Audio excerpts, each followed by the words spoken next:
Welcome back. I'm Mike from Real Lounge Entertainment, and welcome to video 2 of the Oscar predictions for 2025. Here we'll go through my picks and predictions of who's going to walk away with those golden statues. Now, in the first video, we covered supporting actors and actresses, leading actors and actresses, some of the other categories, and here we're going to cover the other half, including Best Picture and Best Director. So, always like, subscribe, leave some comments, let me know what picks you think should win this year, and let's see who gets closest and wins the most. All right, so here we go. Let's get into it. First category we're going to go with in this one is cinematography. The nominees for best cinematography in a motion picture are, we got The Brutalist, Dune Part 2, Emilia Perez, Maria, and Nosferatu. Now the last two I didn't see, but once again, those are not the front runners, probably really have no chance of winning. Here, it's really between two. You have The Brutalist and you have Dune 2. Now, my pick is The Brutalist. To me, it's by far the superior film when it comes to cinematography. But would I be surprised if Dune 2 won? No, just because Dune got nominated for quite a bit. It's not going to walk away with many, if any at all. So could I see it sneaking in a victory here? Yes, but my official pick, and the one that I would go with if I was picking the Oscars, is going to be The Brutalist. The second category we're going to go with in this video is Best Sound in a Motion Picture. The nominations for Best Sound are A Complete Unknown, Dune Part 2, Wicked, Emilia Perez, and The Wild Robot. Now, there's a front runner for this movie, and it's probably the one I would go with, and that's Dune Part 2. Now, Wicked probably stands the second best chances because the sound is pretty good in that movie. The others, Emilia Perez, Wild Robot, Complete Unknown, probably don't really have a chance. A Complete Unknown, maybe a slight chance, but we're going to go with Dune Part 2.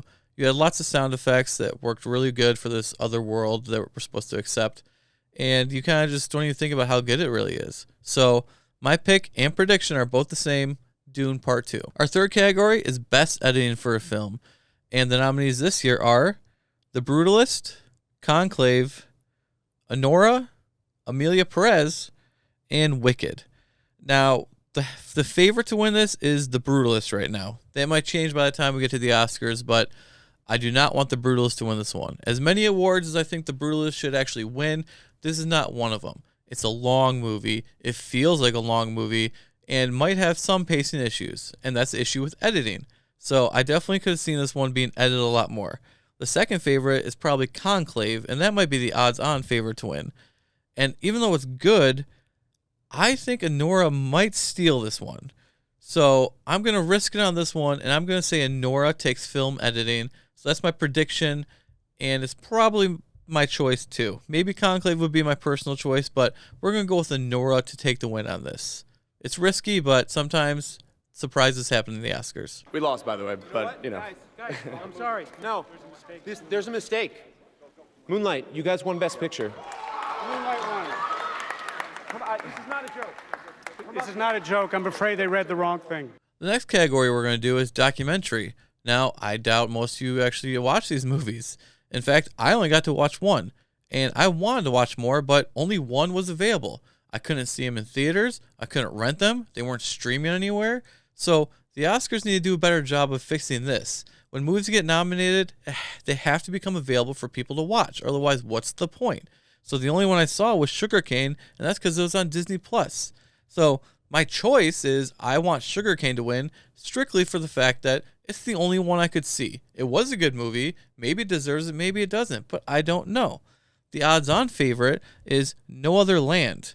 And then the other nominations are Porcelain War, Subtract to a Coupe Adore, and Black Box Diaries. I have no idea. Don't know which one's going to win. The favorite is No Other Land. So on my sheet, I'm officially going to pick No Other Land just because it's the odds-on favorite. But my personal choice, once again, would be Sugarcane for the fact that that's the only one I could see. All right, our next category is production design. There's a clear winner that's going to happen this. This one is one that I'm very sure on, but here's the nominations.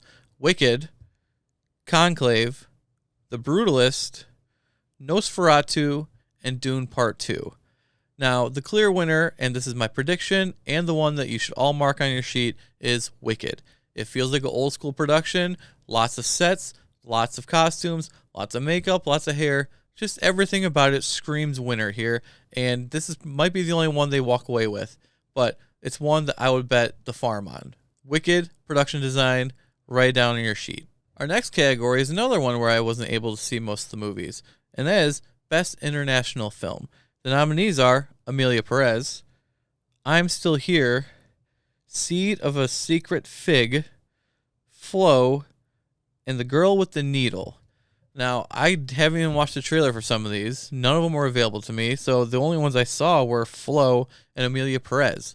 If you watched our first video when we did animated film, you already know I didn't like Flo and thought it was very overrated. So the clear winner here is going to be Amelia Perez. Since it dropped out of all the other major categories because of all the controversies, I think this is where it's going to take its biggest win, and that's Best International Film. My prediction and my choice, probably Amelia Perez, because I haven't seen the other ones and probably won't be able to before the Oscars. So my sheet and your sheet, Amelia Perez. Our next category is also one of the easiest to predict, and that's Best Visual Effects. The nominees in this one are Dune Part 2, Kingdom of the Planet of the Apes, Wicked, Better Man, and Alien Romulus. Well, right away, Alien's not going to win. It's a great movie. The Oscars aren't going to give them Academy Award. And they've never liked Planet of the Apes. They never award them any awards for this newer series that they have. So that's not going to win. Wicked, the visual effects weren't that great, I thought. I thought lots of the CGI was just not good. So in my opinion, Wicked doesn't deserve to win. And Better Man I didn't see, but from what I've seen, very impressive. But the clear winner here is Dune. If Dune only wins one, this is the one it's going to be. And it deserves it. The film looks amazing. Their visual effects are very well done. One of the easiest ones to predict, Dune 2, mark it on your sheet, I'm marking it on mine. Impress your friends, easy win here. All right, our next three categories are ones I wasn't able to see, once again.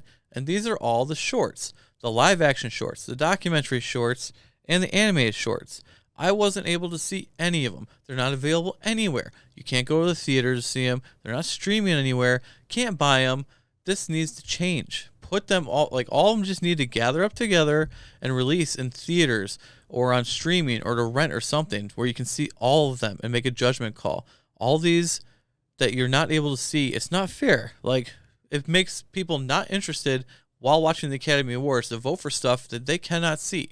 So I guess let's just do them, and I just am going to go with the obvious favorites on a betting site because I have no idea. So the first category is animated short film. Beautiful Men, In the Shadow of the Cypress, Magic Candies, Wander to Wonder, and Yuck. So what's our pick for this one? Animated feature. A Beautiful Men. Have no idea what it's about, but that's the favorite to win, so that's what we're going to go with. Best documentary short. The nominations are Death by Numbers, I Am Ready, Warden, Incident, Instruments of a Beating Heart, and The Only Girl in the Orchestra. The odds-on favorite is I Am Ready, Warden. I don't like the name of that, so instead of going with the favorite, let's go with the second one. Incident. I don't know, sounds interesting. My choice, Incident. Pick the one that sounds the coolest. Our next one is Best Live Action Short, and here's the nominations. Alien, Anuja, I Am Not a Robot, The Last Ranger, and The Man Who Cannot Remain Silent. Now, I probably mispronounced the first couple, and I'm sorry for that, but maybe if I could see them, maybe I'd have more interest in pronouncing them correctly. So the front runner is The Man Who Could Not Remain Silent. That one sounds interesting. Sure. That's what I'm putting on my sheet. You should put that on yours too. Whatever. Pick which one sounds cool because we have no idea because we cannot see them. All right, and the last two categories are arguably the biggest categories. Best Directing and Best Picture. So first one we're going to get to is Best Directing.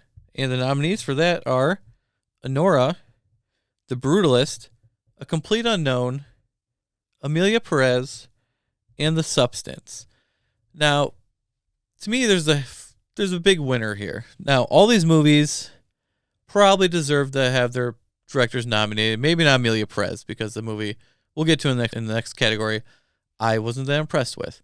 So right away, let's get Anora. Sure, I overall didn't like that movie, but the director definitely had a vision and went with it. The Substance was great. It's not going to win, but the director did a great job and definitely deserves recognition. A Complete Unknown is one of my favorite movies of the year that got nominated. So, yeah, that was all well-rounded. Everything worked together, and that's the sign of a good director. Here's the winner, and here's my prediction. The Brutalist. And that is, Brady Corbett.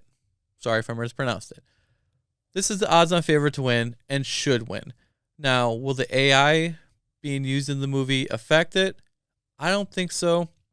Just because out of all the movies nominated, this feels the most Oscar-worthy one. So the director did an amazing job. Very low budget. It looks so much bigger than the movie actually is. And the director just did an amazing job. Everything just works so well in it, even though it's not my favorite movie of the year. And it's very hard to watch. So The Brutalist, Best Director, Brady. I think he's got this one in the bag. If I was to pick a second place, maybe Sean Baker for Anora. So if I was you, I'd put The Brutalist down. But if you want to risk it on Anora, it might be a good risk. And here we are. The last category and the most important one and the most nominations. And that is Best Picture. Now, when I was younger, Best Picture, there was only 5 nominations. We have a whopping 10 this year because they will allow up to 10 movies to get nominated now. I think they need to do away with this right away. This is one of the weakest classes I've ever seen for Best Picture nominations. There shouldn't be 10 up here. Maybe 6 of these should be nominated. And even then, they're very weak compared to years past. So here's the nominations. The Brutalist, Amelia Perez, Anora, Conclave, A Complete Unknown, Wicked, The Substance, Dune Part 2, The Nickel Boys, and I'm Still Here. So let's cover those first 2 first. I'm Still Here. This movie just got put in theaters like last week. It's not enough time to see it. Nickel Boys is the other one. That doesn't get released in the theaters until like 2 days before the Oscars. If we can't see it, why should we care about it? If your film gets nominated, push it up. And why is it even nominated if it's not available to the masses before the Oscars? And they honestly don't stand a chance of winning. Next one, Dune Part 2. This movie doesn't deserve to be nominated for Best Picture. It's interesting? Yeah, sure. Is well made? Yes. Best Picture worthy? Not really. Not much different from the first one. And it's a sequel. And nothing new was really put into it. So Dune 2 does not deserve to be nominated, and it shouldn't be. If this was 5 pictures only, would it be up there? No. So let's push that to the side. Next one up. The Substance. You can make an argument for The Substance being nominated because it has its vision, it's going for it, but at the end of the day, it's still a very gory body horror movie. It's not my cup of tea, but I do respect it for what it was. It was really good. So should this one this year? Maybe, because lots of the other movies are too weak. So am I mad that it got nominated this year? No. If it was a stronger year, it wouldn't deserve it, but it is good, and I highly recommend that one. Wicked. Wicked is an old school movie, one of the best musicals I've seen come out of Hollywood in years. That's not saying much because they don't really get too many of those out. They're either amazing or they're horrible. So, should it be nominated? Sure, I guess. Is it going to win? No. I recommend watching it. It's pretty fun. A little long. Too long for what it is, especially since it's only part 1 of 2. But not going to win. Next one, Complete Unknown. Of all the movies nominated, this is the one that I'll rewatch the most, and I highly recommend everyone to watch it, especially some of the younger audiences who don't even know who Bob Dylan is. This is a great movie. It doesn't try to cover his whole career or his whole life or anything. It doesn't try to paint him in a good way or even a bad way necessarily. It kind of just shows how he interacts with people, how he comes into people's lives, and how he exits people's lives. So it's more about the people around him just experiencing Bob Dylan. So very interesting take. Everything was well done here. Definitely deserve a nomination. My only problem is it seems to be a cheat code for studios to get movies nominated and win.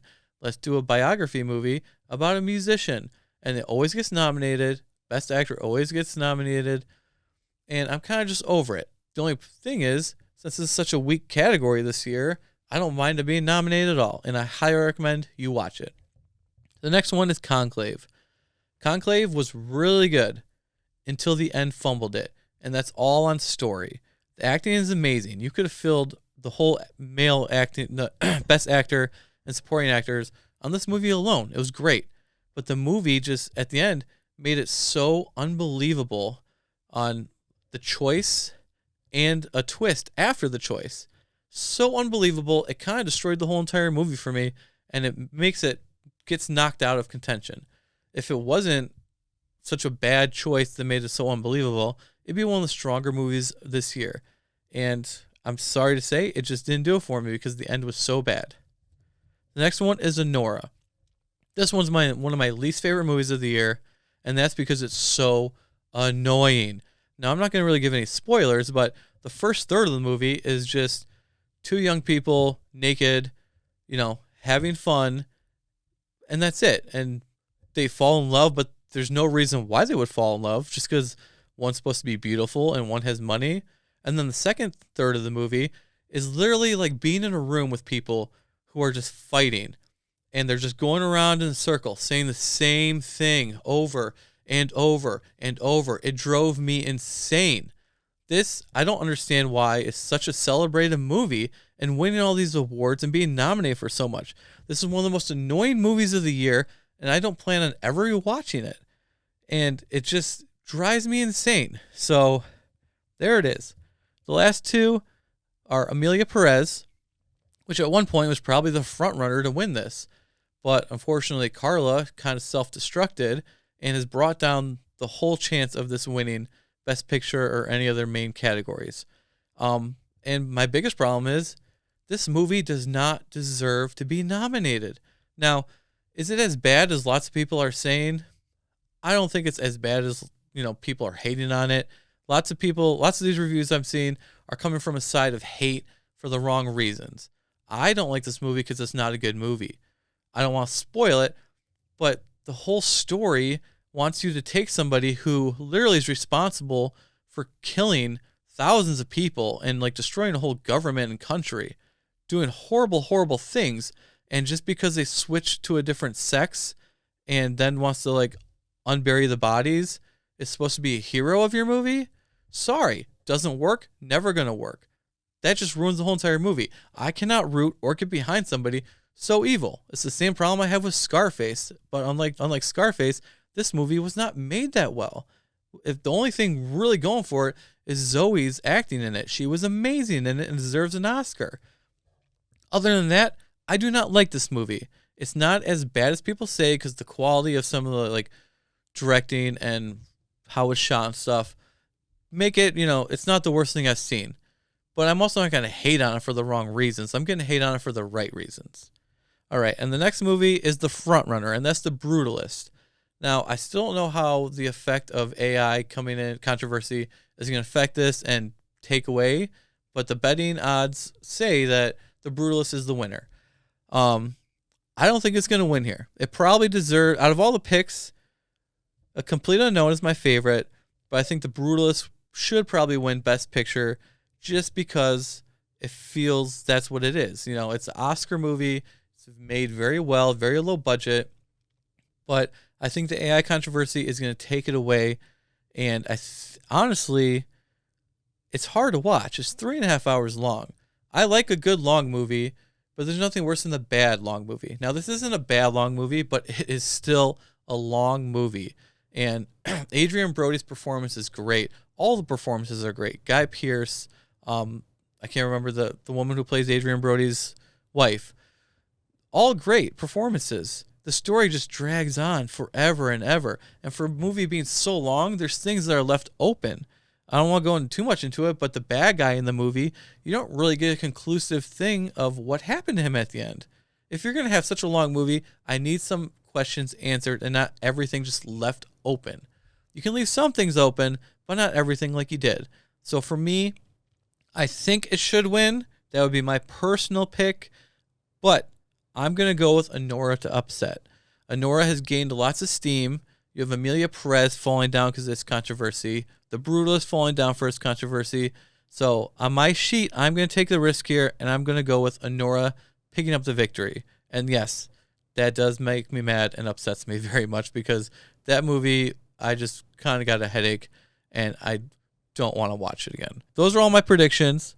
Let me know in the comments all your predictions, and maybe after the Oscars, we'll do a video where we go through what we won, what we lost, surprises, things we were happy about, not happy about, and just an overall review of the show.